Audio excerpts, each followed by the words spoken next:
Hello, everyone. Welcome again to Off the Beaten Track. Hope you're all doing fantastic today. Before I get started, I just wanted to request if you feel like you're somebody off the beaten track or just operating outside the status quo, I would love to hear anything you have to say about that. In what way do you feel like you're thinking outside the box? And what are some of the ways you live your life or think that are outside the box, outside the norm, outside the conformity of society? It'd be really interesting to hear a variety of things. Today I'm doing this recording from our home gym that my amazing husband created for us. I just did my hanging from a bar. Let's see if you can see there. We have a nice bar. It's awesome. And we have a bench down there. We've got a rack for doing different kinds of lifts, bench presses, things like that, or just to rack our bar for doing deadlifts. And we've got a variety of weights there. You can see a kettlebell. You can see our little heater because in the wintertime it gets pretty cold in here. And then those are our dumbbells, those things.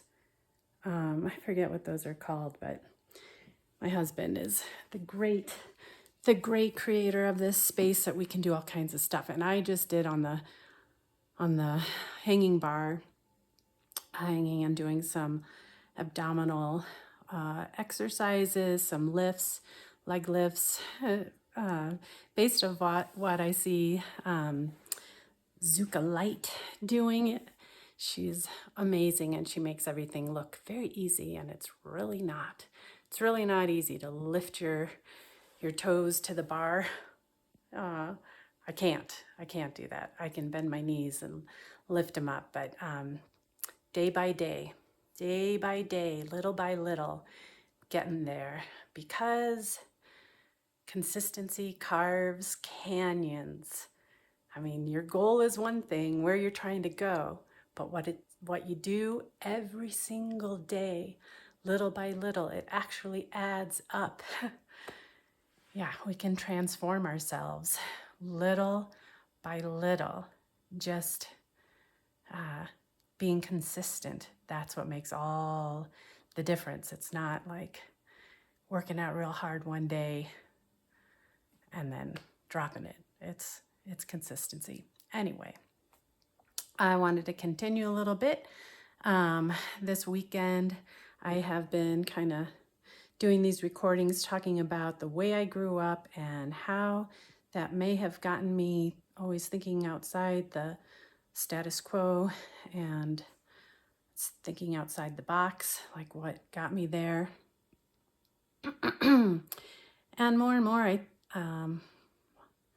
think my dad had a really big influence on me. Like I said yesterday, he practiced as a psychiatrist. He did that for decades.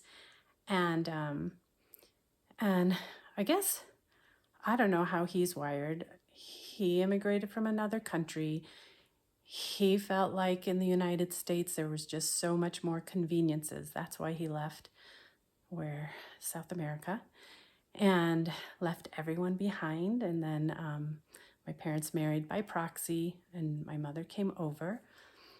And in that, I do think that that's radical. I do think that that is a huge separation from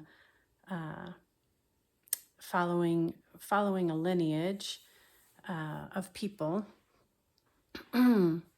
Anyway, my dad always thought outside the box as a psychiatrist. He questioned, I think, from the beginning of the way that people were being handled and labeled with mental illnesses. And he always asked really hard questions like, what's the difference between the mind and the brain? I like that question a lot. And the fact that the brain is what is a biological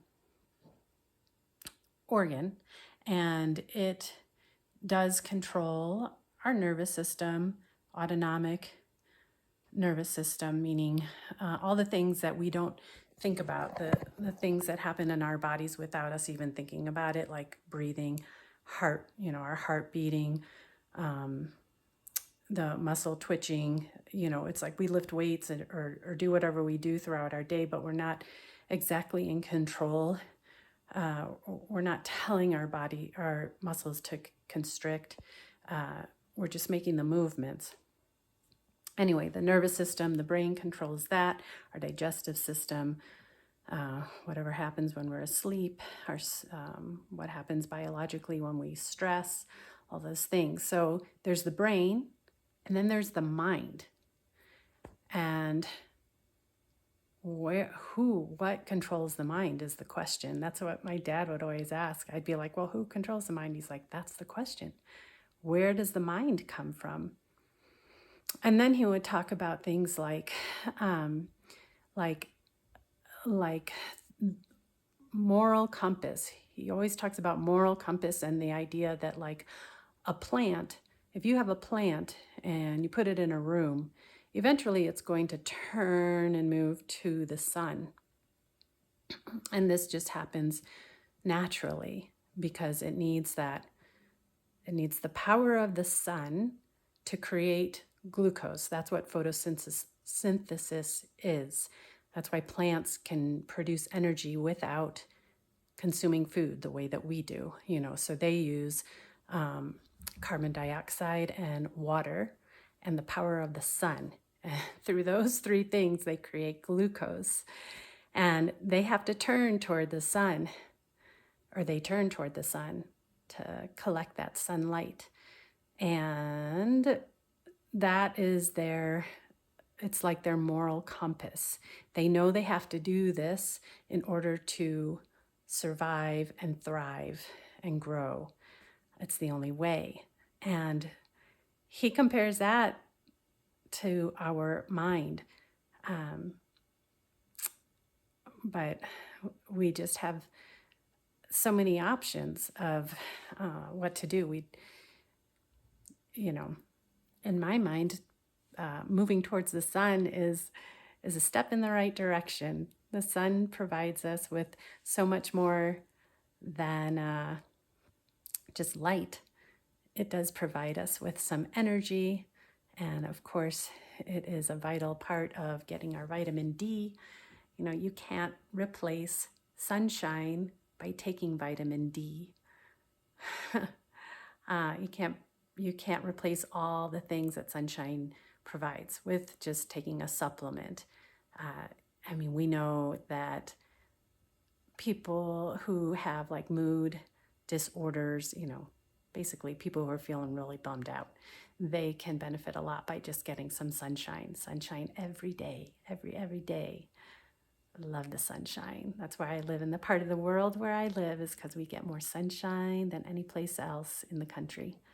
So those are my thoughts for today.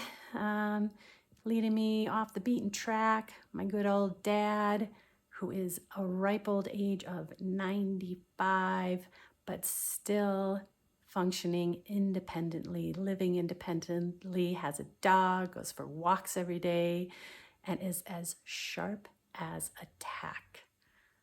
So I hope that's a little bit of inspiration for you. Please, give me a like if you find anything inspiring in this, anything that resonates with you, and I would love to hear how you're off the beaten track.